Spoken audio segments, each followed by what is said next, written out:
తిరుపతిలో జనసేన పార్టీ రాష్ట్ర కార్యదర్శి ఆకేపాటి సుభాషిణి గారు మరి వృత్తిరీత్యా వారు ఆర్కెస్ట్రా స్టేజ్ సింగర్ గా పనిచేస్తున్నారు.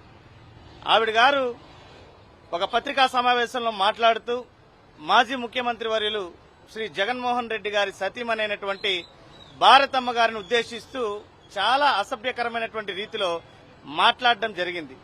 అసలు ఏ సందర్భము లేకపోయినా, ఏ కారణము లేకపోయినా, అసలు సంబంధం లేనటువంటి భారతమ్మ గారిని ఈ రకంగా అసభ్యంగా మాట్లాడడం అనేది తీవ్రమైనటువంటి ఆక్షేపణీయం. ఎందుకంటే భారతి గారు ఏనాడు కూడా రాజకీయ విమర్శల జోలికి గాని, రాజకీయ పార్టీల నాయకులపైన దాడి చేసేటువంటి రీతిలో మాటలు మాట్లాడడం గాని, ఇలాంటి ఏ చర్యకు కూడా భారతి గారు పాల్గొనడం ఎప్పుడు చూడలేదు.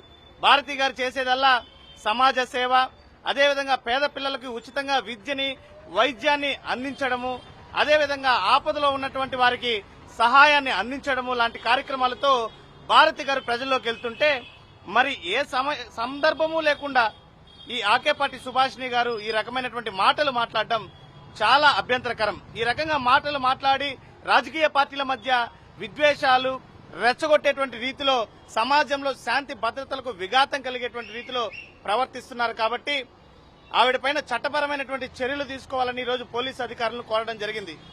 పవన్ కళ్యాణ్ గారు పదే పదే నేను సరికొత్త రాజకీయాలకి నాంది పలుకుతాను, నాలాంటి రాజకీయాలు ఎవరూ చేయరని చెప్తారు.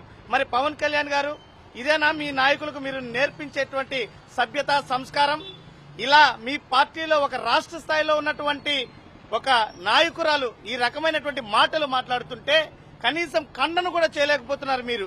మళ్లీ పైపెచ్చు ఆవిడ తిరిగి మళ్లీ మరుసటి రోజు పత్రికా సమావేశాన్ని నిర్వహించి ఎవరు మీరు మగాళ్ళైతే రండి అంటూ మళ్లీ రెచ్చగొట్టేటువంటి కార్యక్రమాలకు తెగబడుతుంటే పవన్ కళ్యాణ్ గారు మీరు ఎందుకు నిమ్మకు నీరెత్తినట్లున్నారు? అంటే ఉద్దేశపూర్వకంగా మీ నాయకుల చేత మీరే జగన్మోహన్ రెడ్డి గారి సతీమణిని తిట్టండి అంటూ ఉసిగొలుపుతున్నారనుకోవాలా? మరి మీరు ప్రజల్లోకి వచ్చి మాట్లాడేటువంటి మాటల్లో అంతా కూడా ఏమీ లేదు, కేవలం బూటకమే అని మేము అనుకోవాలా? ఇదేనా మీరు రాజకీయాల్లో చేయదలుచుకున్నది? దయచేసి ఇలాంటి చర్యలను తీవ్రంగా ఖండించాల్సిన బాధ్యత మీ పైన. ఆకేపాటి సుభాషిణి గారికి కూడా మేము తెలియజేస్తున్నది ఏంటంటే రాజకీయాల్లో హుందాతనంతో ప్రజలు మెచ్చుతారు, కానీ ఇలాంటి పనికిమాలిన చర్యలు చేస్తే సమాజం చీకొడుతుందని చెప్పి కూడా మీరు గుర్తుంచుకోవాలని తెలియజేస్తున్నాం. మా సుభాషిణి నిన్న మొన్న అంతా ప్రెస్ మీట్ పెట్టుకుని నోటికి వచ్చినట్టుగా వాగుతా ఉండావు. ఆడపడుచు కదా అనేసి మేము కూడా సైలెంట్ గానే ఉండాము. మేము కూడా రాజకీయంకి వచ్చి 25 ఏళ్ళు అవుతోంది.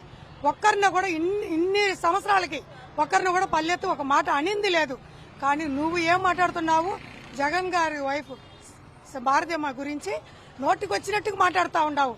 అసలు ఒక తన్ను తన్నింది అనుకో రోడ్లు పడగాడిది నువ్వు ప్రాణంతో ఉంటావా?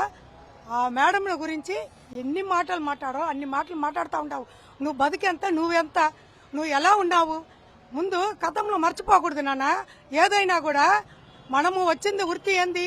పాటలు పాడుకున్నామా, ఏదో ఒక పని చేసుకున్నామా, బతికిపోయినామా, రాజకీయానికి వచ్చినావా, బాగుంది. అది మంచి పద్ధతిగా 10 మందిలో కలిసి మెలిసి ఉండేదానికి రావాలి. ఈ మారిగా రాజకీయం ఎక్కడ చూడలేదు. మేము కూడా ఎప్పుడో ఈ మారిగా చేయలేదు కూడా. ఇన్ని సంవత్సరాలుగా అక్క చెల్లిలాగానో ఏ పార్టీ వాళ్ళతో కూడా ఒక అక్క చెల్లిగానో అమ్మగానో అట్ట ఉన్నామే గాని మగవాళ్ళు గాని ఆడవాళ్ళు గాని ఈ మారిగా మరి తెగించి ఎక్కడ మేము పోలేదు. కానీ ఇంకేమేటన్నా దయచేసి చెప్తాము, దీంతో ముగించుకోండి, మీకు మంచిది. ఇది పద్ధతి కాదు. పెద్దోళ్ళు చిన్నోళ్ళు లేకుండా మగవాళ్ళ గురించి నువ్వు మొగోడైతే రా అంటావు. కరుణాకర్ రెడ్డి గారి గురించి ఆయన ఎవరి జోలికి వచ్చారు నాన్న? నీకు ఎవరు ఆడవాళ్ళ దగ్గర కనీసం ఇలా కూడా మాట్లాడు. మా అన్న అంత పద్ధతిగా ఉండే ఆయన గురించి మాట్లావి ఎప్పుడన్నా చూసావా? ఎక్కడన్నా చూసావా? ఏ ఆడతోనో ఆ మరిగా ఆయన మాట్లాడింది చూసావా? ఆయన గురించి మాట్లాడే హక్కు అరగద నీకు అసలే లేదు. జగన్ గారి గురించి కానీ, భారతమ్మ గురించి కానీ, మా కరుణాకర్ రెడ్డి అన్న గురించి కానీ రాజకీయం చేయాలంటే ఎన్నో రకాలు ఉంది. ఈ మారిగా వీళ్ళని రోడ్డుకు లాగి నువ్వు రాజకీయం చేయాలంటే అది నువ్వు తరం కాదు, అది చేయలేడు కూడా. ఇంకా మేమంతా ఎందుకు ఇంకా కూడా కంట్రోల్గా ఉన్నామంటే మాది నీలాగా దిగజారే తరం కాదు మాది.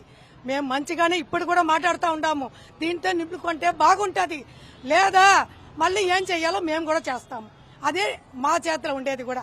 మర్యాదగా ఉండండి, దిగజారవద్దు. పవన్ కళ్యాణ్ మీకు కూడా చెప్తాము, మీరు ఎలాగంటే మీ పార్టీ ఎక్కడ ఉంది అని తెలుసుకునే దానికి ఈ కిరణ్ గాని ఇలాంటి వాళ్ళు ఉంటేనే మీ పార్టీ బయట ఉంది అని కూడా ప్రజలకు తెలుస్తా ఉంది. లేదంటే లేదు. మంచి పని చేశారు పవన్ గారు అని ఎవరైనా ఎక్కడన్నా చెప్పుకుంటారా? మీరు మెట్లు కడిగేదానికి పనికొచ్చారు, వీళ్ళు మరి అగుడు పెట్టేదానికి పనికి వస్తారు. వేరే దేనికి మీ పార్టీ వాళ్ళు పనికి రారు. మంచి చేయడానికి నేర్చుకోండి. ఇదే కరోనా ఫీల్డ్ లో మేము ఉన్నాము.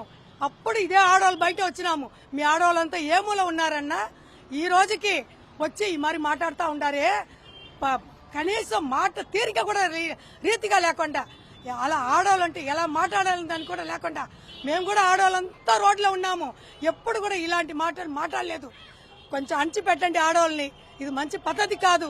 మీ బరువు పోతుంది మొత్తానికి. అది మీరు తెలుసుకుంటే పార్టీ బాగుపడుతుంది. సుభాష్ని, నువ్వేదో హైలైట్ అవ్వడం కోసం భారతమ్మని, రోజమ్మ గారిని, మళ్ళా కరుణాకర్ రెడ్డి గారిని, అభినయ్ రెడ్డి గారిని పెట్టుకొని అడ్డం పెట్టుకొని నువ్వు హైలైట్ అవ్వాలని చూస్తున్నావు. నేను బండి వేసుకొని వస్తాను, నిచ్చెన వేసుకొని వస్తానంటే నువ్వు ఎక్కడికన్నా పో, ఎక్కడికన్నా రా, మాకు అదిగా సంబంధం. మేమనుకుంటే ఎక్కడికైనా రాగలం, నీ ఇంటికాడికి కూడా రాగలం. కానీ మా నాయకుడు మాకు ఒక సంస్కారం నేర్పించారు. ఇలా రోడ్డు మీదకి మమ్మల్ని వదిలేదు. ఇలా మాట్లాడమని మాకు చెప్పుంటే మేము చాలా మాట్లాడుంటాం. ఈ రోజు నీలాంటి పిచ్చి కుక్క మొరిగేటట్టు మేము నిన్ను తిరుపతి ప్రెస్ క్లబ్ లో కూర్చోబెట్టే అంత స్థాయికి కూడా పెట్టు నిండం. అది గుర్తుపెట్టుకో. నువ్వు ఏదంటే అది మాట్లాడుతావు. మొగోళ్ళు అయితే రా అంటావు. అసలు నీకు మొగోళ్ళు అవసరమా? మాలాంటి ఆడవాళ్ళు చాలు నీకు. నీవేంది నువ్వు మొగాళ్ళ గురించి మాట్లాడుతున్నావు? నీది ఒక బతుకన్నట్టు మాట్లాడుతున్నావు. మేము మాట్లాడితే నువ్వు అసలు ఎక్కడ పెట్టుకుంటావు తలకాయి తెలీదు. డాన్స్ లా రోడ్డు మీద డాన్స్ వేసే దాంతో డాన్స్లు వేయాలా జగన్మోహన్ రెడ్డి గారు గాని, కరుణాకర్ రెడ్డి గారిని? అసలు నీ డాన్స్ అంటారా? ముడ్డు ఇట్లా అట్లా ఊపితే సరిపోదమ్మా. డాన్స్ అనరు, అదొక ఆర్ట్. అది నేర్చుకో సరేనా? నీ మరి రోడ్డు మీద బజార్ లాగా డాన్స్ వేసేది కాదు డాన్స్ అంటే. డాన్స్ కి ఒక ఇది ఉంది. ఆ సంస్కారం నేర్చుకో తల్లి. డాన్స్ వేయాలంటే నువ్వు ఎక్కడన్నా నీ వృత్తి అది వేసుకో, కానీ ఇట్లా ఇది కాదు. నువ్వు కొంచెం నోరు అదుపులో పెట్టుకుంటే ఇంకన్నా బాగుంటది. అదే నోరు ఇంకా పారేసుకున్నావంటే నీ బతుకు పిచ్చుకుక్క అయిపోతావు. జాగ్రత్త. సుభాషిణి అనేది ఎవరో తెలీదు జనాలకి. ఈ విధంగా మన భారతమ్మ గారికి మాట్లాడి హైలైట్ అవ్వాలనుకునిందో ఏమో తెలియదు గాని అసలు సుభాషిణి ఎవరు? ఒక రోడ్డు మీద తైతక్కలాడే ఆమె. చెప్పాలంటే ఆ తైతక్కలాడే ఆమెకి భారతమ్మ కాలి గోటికి కూడా సరిపోదు ఆమె జీవితం అనేది.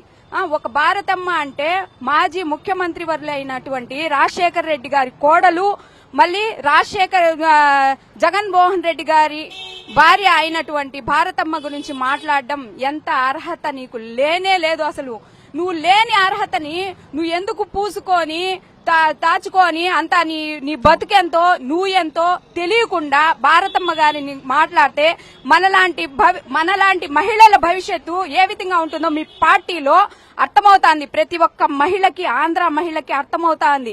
అంటే ఒక మాజీ ముఖ్యమంత్రి భార్యకే పెట్టని మీరు, గౌరవం ఇవ్వని మీరు ఏ మహిళకైనా ఏ విధంగా ఇస్తారనేసి భారతీయ ఆంధ్రలందరూ ఆలోచించే తరంగా చేస్తున్నావు. నీ మాటలు, నీ బిహేవియర్ అంతా చాలా చాలా చీప్ గా ఉంది. ఉమ్మేస్తా ఉంటారు నీకైతే. నువ్వు ఒకసారి నీ బతుకు వంగి చూసుకో, సరేనా?